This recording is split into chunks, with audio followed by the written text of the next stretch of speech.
Question says in an isosceles triangle ABC with AB is equal to AC the bisectors of angle B and angle C intersect each other at O। दोनों कहाँ पे मिल रहे हैं? Point O पे। और हमें बताना है show that OB is equal to OC।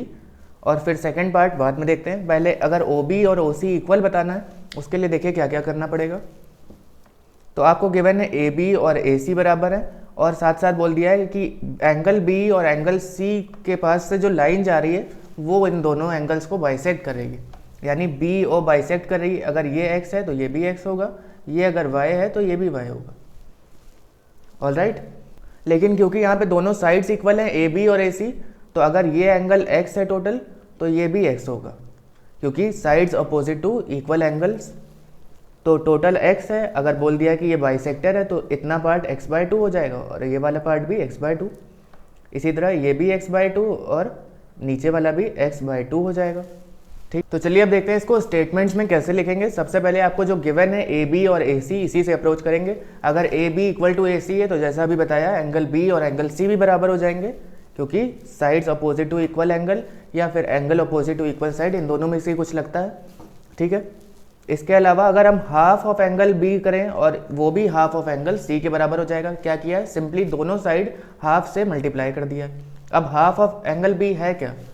वो या तो ABO हो सकता है या फिर OBC भी हो सकता है। तो इस केस में हम फिलहाल अभी यहाँ पे OBC लेंगे और इसी तरह एंगल C का हाफ ये वाले ट्रायंगल से लेंगे तो एंगल OCB बन रहा है।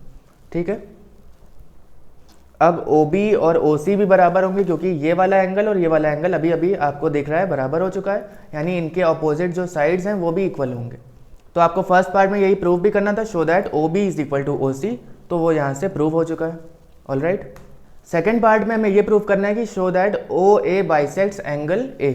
एंगल A को ये वाली लाइन बाइसेक्ट कर रही है, ये प्रूव करना है।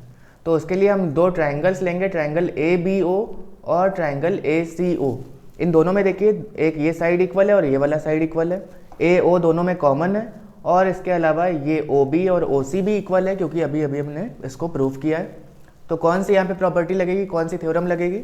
एक ये साइड है, एक ये वाला साइड है और ये एक साइड है, तीनों साइड्स हैं, यानी साइड साइड साइड से ये प्रूव हो जाएगा।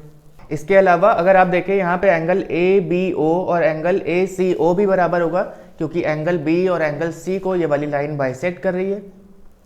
ऑलराइट, और आपने प्रूफ किया भी है कि एंगल B और एंगल C बराबर हैं, इसका मतलब उनका हाफ यानी कि एंगल ABO और एंगल ACO भी बराबर होगा। तो हम इसको चाहे तो साइड एंगल साइड से भी प्रूफ कर सकते हैं। तो एंगल ABO और एंगल ACO बराबर है। इसके अलावा एक लाइन AO कॉमन है दोनों में और AB और AC बराबर है। इसको स्टेटमेंट्स में लिख लीजिए। इसके अलावा OB और OC भी बराबर है, अभी आपने इसको प्रूफ भी किया है। ठीक है, और थर्ड इसमें हो जाएगा कि AB और AC बराबर है, ये आपको गिवन है ऑलरेडी। तो साइड एंगल साइड से ये प्रूव हो गया कि ये दोनों ट्रायंगल्स कॉन्ग्रुएंट है, और अगर दोनों ट्रायंगल कॉन्ग्रुएंट है तो इसके कोरस्पॉन्डिंग पार्ट्स भी इक्वल हो जाएंगे, यानी जितने भी बचे हुए साइड्स हैं वो भी इक्वल और जितने बचे एंगल्स हैं वो भी equal. That is angle BAO और एंगल CAO ये भी बराबर हो जाएगा by CPCT, corresponding parts of congruent triangles. तो इससे हमें ये पता चल गया कि OA बाइसेक्ट्स एंगल BAC या फिर सिंपली एंगल A।